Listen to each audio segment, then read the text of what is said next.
5 6 نكت ان شاء الله يعجبوكم. فقرة جديدة واحنا النهارده جايبين معانا نجوم بامانه والله. فاستحملوني 3 دقايق بس. استحملوني 3 دقايق بس. ربنا يخليك يا رب. عشان ابو حبيبه والعمده احمد الخيال وكل السامر اسمع مزامير يهز الدنيا عشان كل السامر. وسلام للناس اللي جايه تعمل الواجب.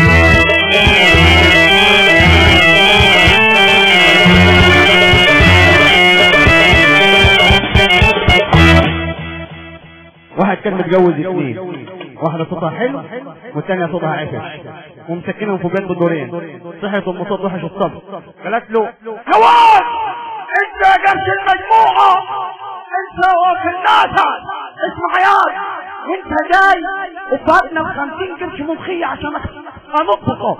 قال طب خش نمسكوك خش معكش بطاقة روح هنجيب روح. في نفس اللحظة صحيت ام صوت حلو قالت له والنبي يا معلم وانت راجع تجيب لنا ب50 قرش بامي. قال لها اهو كده خلاص نبيع الجاموسه واعمل لك شريط.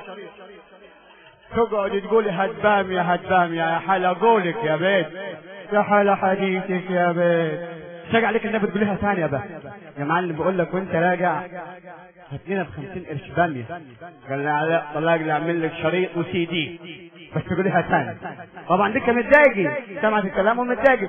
قالت له يا واد انت يا ربيت اللقم يا ضملك وقعت على ودنك وانت صغير يا حزين ولا ايه؟ اما تقول لك خدت 50 قرش واكي شاك مفراشي وقف دارك. كمل يا عصمت. طيب واحد دخل لمراته قال لها طبختيها يا بيت؟ قالت له والله يا ابو العيال زي ما تقول كنا لما نخبزه بس فيه سليقي. طبختي سليقي؟ هي سليقه طبيخ سليقي فين؟ ده تاني يوم. طبختيها معدولي؟ قالت له والله يا ابو العيال كنا لما نغسله وباقي غسيل وباقي خبيز وكده يعني بس فيه سليقي.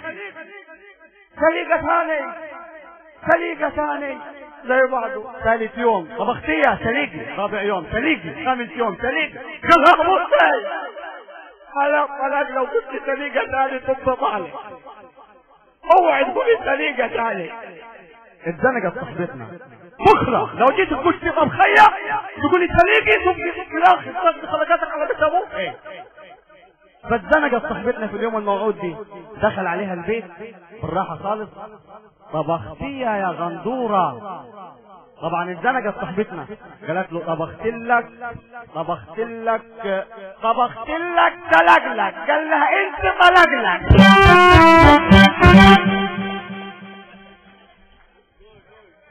اكمل يا جماعه ليه اخباركم؟ ان شاء الله ليلتكم بيضة يا جماعه والله فرصه سعيده جدا. واحد راكب عربية كل فيها حتة بطلع دخانة كل حتة حتى الجزاز بيطلع دخانة ماشي بيها في الشارع. قابله واحد راكب عربية مرسيدس عيون وقف جنبه قال له اللي انت راكبها جاي؟ قال له اللي راكبها تعال شوفها. نزل ركب العربية المرسيدس بتاعته ونزل قال له فيها جاي؟ قال له ثواني. دعك على الكبوت اتفتح طلع منه عفريت قال له لبيك. الراجل اتخض قال له هات 2 شاي انا والراجل دي. جاء الشاي قال له بس تبيع العربيه دي؟ قال لا يا ابي. بكام يا حاج؟ 5 مليون. 5 مليون بالعفريت بتاعتي. عجبك تاخدها ما عجبكش تيجي. كتب له شيك وركن العربيه مرسيدس بتاعته روح بالعربيه البيضاء. عياله شافوه ايه اللي انت جايبها دي؟ ثواني وقف جنب الكبوت دعك عليه الكبوت اتفتح طلع العفريت. لبيك قال له بص يا عم العفريت احنا دافعين في العربيه دي 5 مليون انا عاوز 10 مليون. العفريت بص له قال له انا بجيب شاي بس.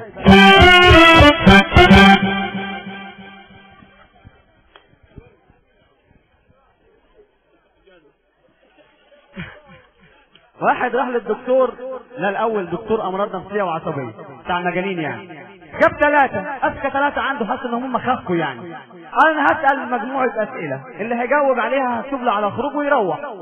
جود 3 جنب بعض. جاء الاولاني بيساله قال له تعالى ايه دي؟ قال مراخيري. طب ايه دي؟ قال له عيني. طب ايه دي؟ رموش. ايه دي؟ يا بوي اركن انت لسه تعبان. الثاني ايه دي؟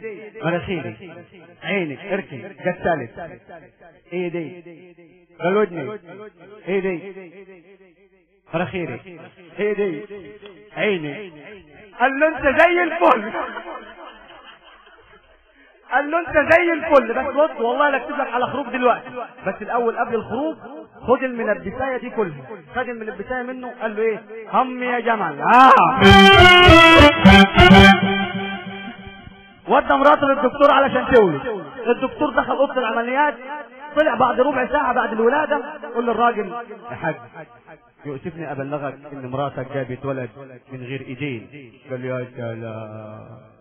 وبلغك كمان ان مراتك جابت ولد من غير جسم. يا حبيبي. ومراتك جابت ولد من غير رجلين. يا بيي. ومراتك قال استني والله جابت هي لما من غير يدين ولا جسم ولا رجل. جابت هي. قال له يا حاج جابت ودنيا. جابت ودنيا. الصحة 9 شهور تجيب ودنيا. طب ودنيا ومناخير ماشي ودنيا ورجل يلا، لكن ودنيا. قال له حاج مش مصدق اتفضل جوه عش الزوم. دخل الدكتور الولد، الدكتور وراه. الراجل دخل كده اهو، والراجل الدكتور وراه. شاف الودنين على السرير كده حلوين. اما انت بتحظوا عاد يا ولد يا ودن ولد يا ودن حبيبي. انا ابوك يا عاد يا ده انا ابوك يا عاد يا ده انا ابوك يا عاد. الدكتور واقف ورا قال له زعق شويه علشان جول طارش.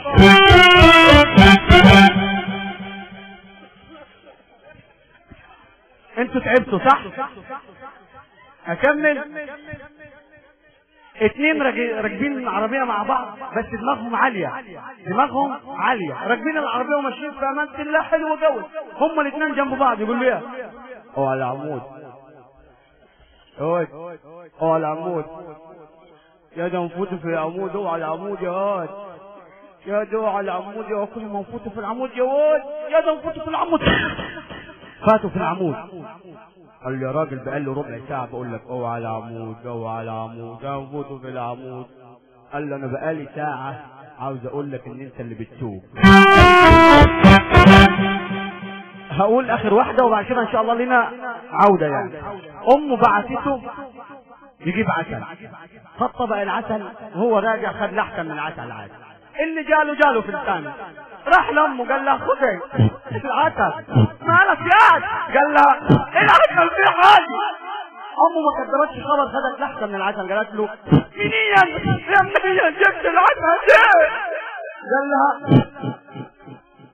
من عند عصمه. كان منين؟ من عند عاصم. ما كدبوش خبر، راحوا اشتكوه فين؟ في بندر نجا حمادي. الصول وقف. ايه يا اخوانا فيه؟ قالوا له العسل في حاجه.